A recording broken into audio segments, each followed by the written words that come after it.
Assalomu alaykum, hurmatli tomoshabinlar. Bugun men sizlarga avgust oyidan kuchga kirayotgan juda muhim o'zgarishlar haqida tushunarli qilib aytib beraman. Bu ma'lumot har bir oilaga, har bir ishlayotgan fuqaroga, pensionerga, tadbirkorga, talaba va nafaqa oluvchilarga bevosita aloqador bo'lishi mumkin.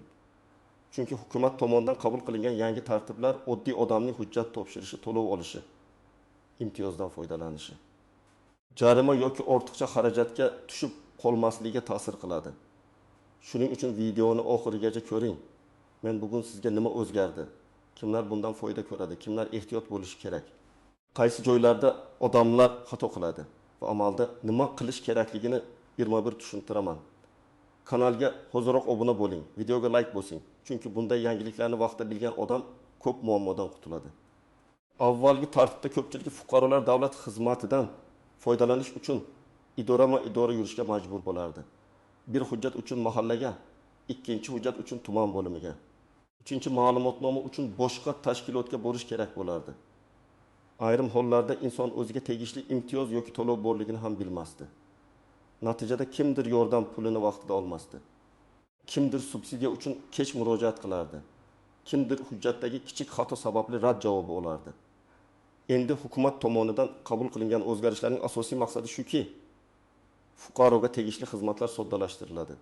Ayrim ma'lumotlar elektron tizim orqali tekshiriladi.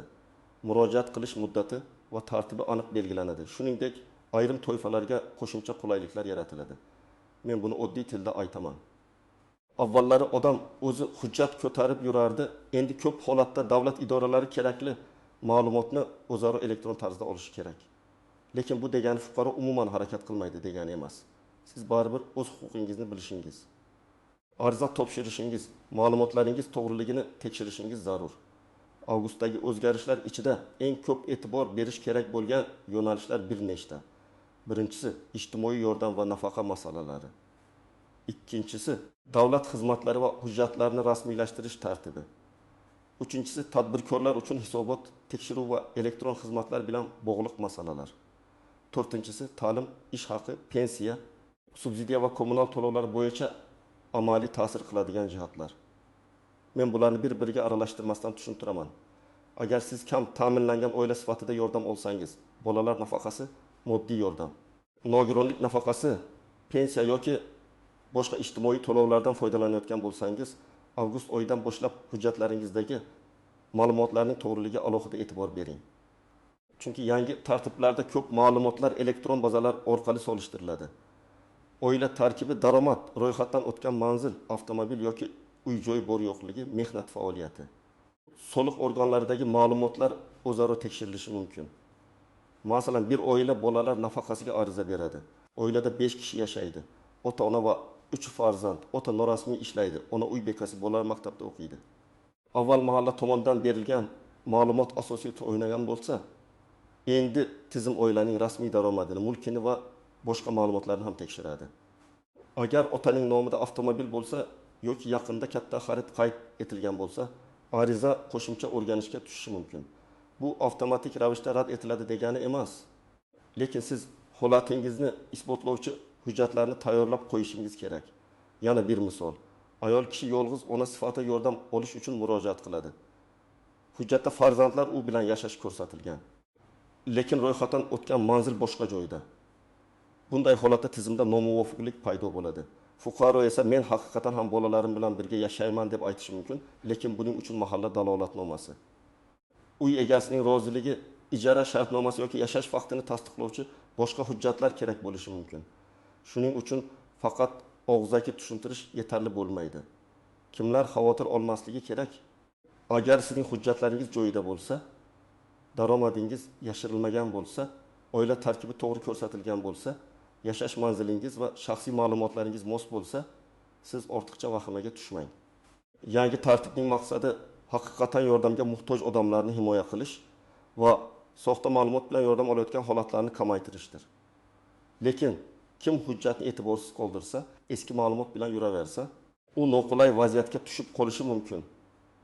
Avgustdan boshlab ayrim davlat xizmatlarida elektron murojaat qilish, navbatni oldindan olish, ma'lumotnomalarni tizim orqali tekshirish amaliyoti yanada kuchayadi.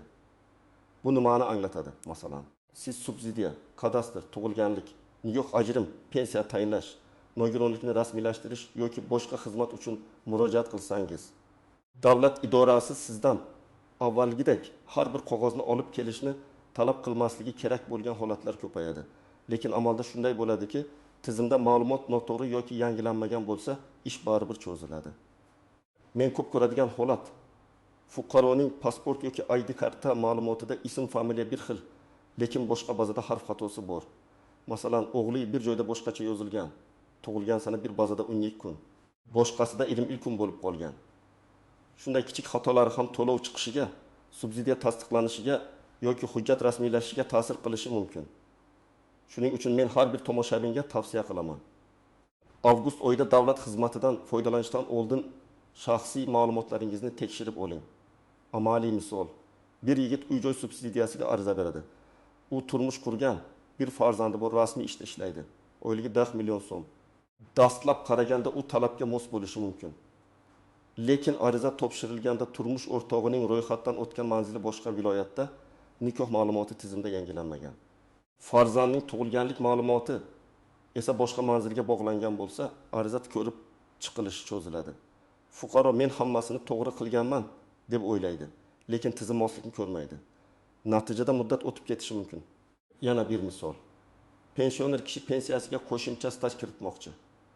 Oldingi ish joyi yopilib ketgan. Mehnat daftarchasida muhr noaniq, arxidan ma'lumot olish kerak. Agar u avgustda yangi tartiblar kuchaygandan keyin murojaat qilsa, elektron bazada ko'rinmagan ish staji uchun alohida tasdiqlovchi hujjat talab qilinadi. Bu yerda eng to'g'ri yo'l eski mehnat daftarchasi, buyruq nusxasi, ish haqi ma'lumoti, arxiv javobi va shaxsni tasdiqlovchi hujjatlarni oldindan tayyorlash. Agar siz yakka tartibdagi tadbirkor bo'lsangiz, kichik do'kon, xizmat ko'rsatish, kafe, tikuvchilik, ustachilik, onlayn savdo yoki boshqa faoliyat bilan shug'ullansangiz, avgustdagi o'zgarishlarga befarq bo'lmang. Hukumat tomonidan qabul qilingan tartiblar ko'pincha soliq ma'lumotlari, elektron chek hisobot, ruxsatnoma va ro'yxatdan o'tish jarayonlariga ta'sir qiladi. Asosiy g'oya shuki, biznes faoliyati imkon qadar elektron ko'rinishda yuritiladi.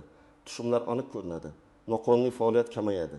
Masalan, bir kishi uyida qandolatchilik qiladi va ijtimoiy tarmoq orqali buyurtma oladi. Oyiga 80 million so'm atrofida tushum qiladi. Agar u o'zi band qilgan sifatida ro'yxatdan o'tmagan bo'lsa yoki tushumlarni umuman rasmiylashtirmasa, keyinchalik bank kartasiga muntazam pul tushishi savol tug'dirishi mumkin. Men bu yerda odamlarni qo'rqitmoqchi emasman, lekin real holatni aytyapman. Elektron to'lovlar ko'paygani sari daromadlar ham ko'proq ko'rinadigan bo'ladi.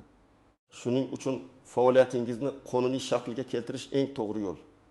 Yana bir misol. Kichik do'kon egasi terminal ishlatadi, lekin ayrim savdolarni chek bermasdan qiladi. Xaridor esa keyin mahsulot yaroqsiz chiqqanini aytib, chek so'raydi. Agar chek bo'lmasa, xaridor o'z huquqini to'liq himoya qila oladi, tadbirkor o'zini isbotlay oladi. Yangi tartiblar shunday vaziyatlarda elektron hujjat aylanishini kuchaytiradi. Bu tadbirkorga ham foydali, chunki rasmiy savdo tarixi bankdan kredit olishda, subsidiya yoki imtiyoz olishda, hamkorlar bilan ishlashda kerak bo'ladi. Kimlar xavotir olmasligi kerak? Agar siz faoliyatingizni ro'yxatdan o'tkazgan bo'lsangiz, to'lovlarni imkon qadar rasmiy qilsangiz, mijozga chek bersangiz, soliqlarni o'z vaqtida to'lasangiz, o'zgarishlar siz uchun ko'proq qulaylik yaratadi. Kimlar ehtiyot bo'lishi kerak? Doimiy daromadi bor, lekin rasmiy maqomi yo'q odamlar. Masalan, har kuni buyurtma olib ishlayotgan usta, onlayn savdo qilayotgan shaxs, xizmat ko'rsatib pul olayotgan mutaxassis. Bunday odamlar men kichik ish qilyapman deb yuraverishi mumkin. Lekin muntazam daromad bo'lsa, uni qonuniylashtirish kerak bo'ladi. Avgust oyidagi o'zgarishlar doirasida ko'plab fuqarolar uchun eng sezilarli masala to'lov intizomi bo'ladi. Kommunal xizmatlar, kredit, aliment, ma'muriy jarima, soliq yoki boshqa majburiy to'lovlar bo'yicha qarzdorlik mavjud bo'lsa, ayrim xizmatlardan foydalanishda muammo chiqishi mumkin. Men bu yerda aniq prinsipni tushuntiraman. Davlat tizimlari o'zaro bog'langan sari qarzdorlikni yashirish qiyinlashadi. Masalan, bir fuqaroning elektr energiyasidan 600 ming so'm qarzi bor. U boshqa bir davlat xizmatidan foydalanish uchun murojaat qiladi. Ba'zi hollarda qarzdorlik bevosita xizmatni to'xtatmasligi mumkin, lekin tizimda ogohlantirish chiqadi. Ayrim jarayonlar sekinlashadi. yoki fuqaro avval qarzni bartaraf etishga yo'naltiriladi. Yana bir misol, avtomobil egasida 3 ta jarima bor. Umumiy summa 1.200.000 so'm. U mashinani sotmoqchi bo'ladi yoki texnik jarayonni rasmiylashtirmoqchi bo'ladi. Jarimalar yopilmaguncha ish yurishmasligi mumkin. Bu yerda odamlar qiladigan katta xato shuki, ular qarzdorlikni oxirgi kunda tekshiradi. Masalan, hujjat topshirish muddati bugun tugaydi, fuqaro esa aynan bugun tizimga kirganda qarzdorlik chiqib qoladi. Bank orqali to'lov qiladi. Lekin to'lov tizimda darhol aks etmasligi mumkin. Natijada ariza kechikadi. Shuning uchun men doim aytaman, muhim hujjat topshirishdan oldin kamida 5 kun avval qarzdorliklaringizni tekshiring. Avgust oyi ta'lim tizimi uchun juda muhim davr. Chunki yangi o'quv yili oldidan hujjatlar, kontrakt, ijara, stipendiya, yotoqxona, imtiyozli to'lov, ta'lim krediti kabi masalalar ko'tariladi. Hukumat tomonidan qabul qilingan o'zgarishlar ta'lim sohasida ham ayrim tartiblarni soddalashtirishi yoki aniqroq qilishi mumkin. Bu yerda eng muhim narsa talaba va ota-ona muddatlariga e'tibor berishi kerak. Masalan, talaba kontrakt asosida o'qishga kirgan. Oilaning daromadi past, ota-onasi ta'lim krediti olmoqchi. Agar ular oxirgi haftagacha kutsa, bank hujjatlarini ko'rib chiqishga ulgurmasligi mumkin. Kerakli hujjatlar odatda shaxsni tasdiqlovchi hujjat, talabalikka qabul qilinganlik haqidagi ma'lumot, kontrakt shartnomasi, daromad ma'lumoti yoki kafil bilan bog'liq hujjatlar bo'lishi mumkin. Har bir bank yoki tashkilot talablari farq qilishi mumkin. Shuning uchun oldindan aniqlash zarur. Yana bir misol. Talaba yotoqxona olishni xohlaydi. U haqiqatan ham boshqa viloyatdan kelgan, oilasining sharoiti o'rtacha, lekin arizani kech topshiradi yoki noto'g'ri ma'lumot kiritadi. Natijada navbatda orqaga tushib qoladi. Bu yerda yangiliklardan tashqari oddiy tartib intizom ham muhim. Arizani vaqtida topshirish, telefon raqamni faol saqlash, elektron kabinetni tekshirib turish, universitet e'lonlarini kuzatish kerak. Endi eng muhim qismga o'tamiz. Har qanday yangi tartibda istisnolar bo'ladi. Odamlar esa ko'pincha aynan shu joyda xato qiladi. Birinchi nozik jihat, menga qo'shnim shunday dedi degan gapga ishonib ish qilmang. Har bir fuqaroning holati alohida. Qo'shningizga nafaqa chiqqani sizga ham avtomatik chiqadi degani emas. Sizning oilangiz daromadi, mulkingiz, farzandlar soni, ro'yxatdagi manzilingiz, hujjatlaringiz boshqacha bo'lishi mumkin. Ikkinchi nozik jihat. Elektron tizimda xato bo'lishi mumkin. Tizim noto'g'ri ko'rsatdi deb hammasidan voz kechmang. Agar siz haq bo'lsangiz, yozma murojaat qiling, tasdiqlovchi hujjat ilova qiling, rad javobining asosini so'rang. Og'zaki javob bilan cheklanib qolmang. Masalan, sizga yordam chiqmaydi deyishdi. Siz nima uchun deb so'rashingiz kerak. Sababi daromadmi, mulkmi, manzilmi, hujjat yetishmasligimi? Sabab aniq bo'lmasa, xatoni tuzatib bo'lmaydi. Uchinchi nozik jihat muddatlar. Ko'p imtiyoz va xizmatlarda ariza topshirish muddati bo'ladi. Bir kun kechiksangiz ham tizim qabul qilmasligi mumkin. Masalan, subsidiya, yotoqxona, ta'lim krediti, ayrim ijtimoiy yordamlar, kompensatsiyalar bo'yicha muddatlarni kuzatish shart. Men bilmagan edim degan gap amalda yordam bermasligi mumkin. 4-nozik jihat. Hujjatdagi kichik farqlar. Pasportdagi ism, tug'ilganlik guvohnomasidagi ism, nikoh hujjatidagi familiya, kadastrdagi manzil bir-biriga mos bo'lishi kerak. Bir harf farqi ham muammo tug'diradi. Ayniqsa apostrof, o, sh familiya o'zgarishi, nikohdan keyingi familiya. Eski pasport va yangi ID karta ma'lumotlari bo'yicha ehtiyot bo'ling. 5-nozik jihat, norasmiy daromad. Ko'p odam men rasmiy ishlamayman, demak daromadim yo'q deb o'ylaydi, lekin bank kartasiga muntazam pul tushsa, ijtimoiy tarmoqlarda faol savdo bo'lsa, ijara daromadi bo'lsa yoki boshqa belgilar mavjud bo'lsa, bu holat o'rganilishi mumkin. Shuning uchun daromadni yashirishga emas, uni to'g'ri rasmiylashtirishga harakat qiling. Birinchi qadam. Shaxsiy hujjatlaringizni tekshiring. ID karta yoki pasport, tug'ilganlik guvohnomasi, nikoh guvohnomasi, farzandlar hujjatlari, yashash manzili, telefon raqami, bank kartasi ma'lumotlari to'g'ri ekaniga ishonch hosil qiling.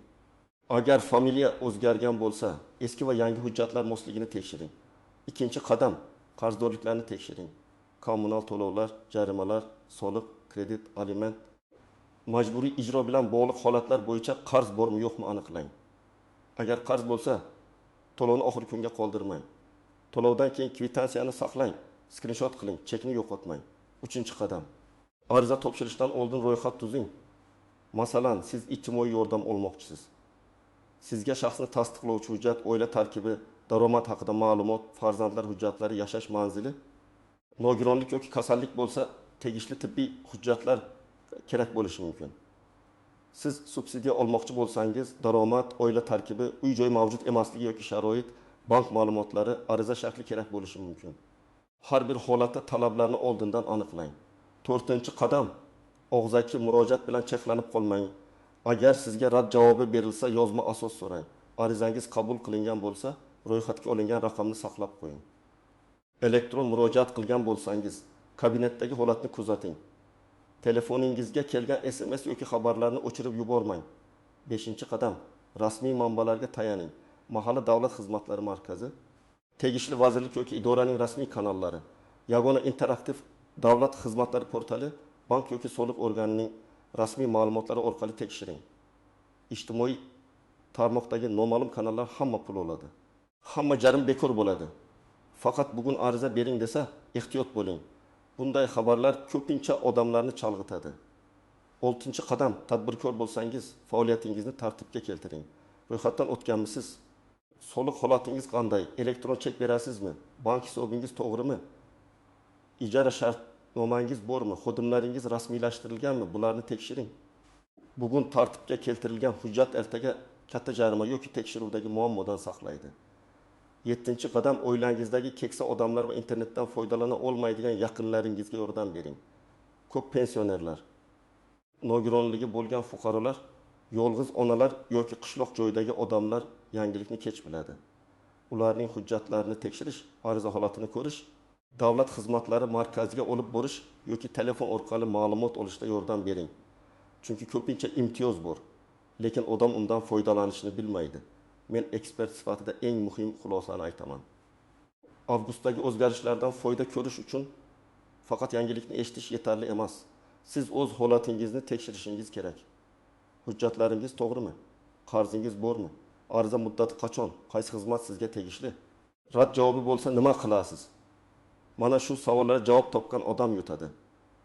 Demak, avgust oyidan boshlab hukumat tomonidan qabul qilingan o'zgarishlar fuqarolar uchun ham imkoniyat, ham mas'uliyat olib keladi. Imkoniyat shuki, ko'p xizmatlar soddalashadi, elektron tekshiruv kuchayadi. Haqiqatan muhtoj odamlarga yordam aniqroq yetib borishi mumkin.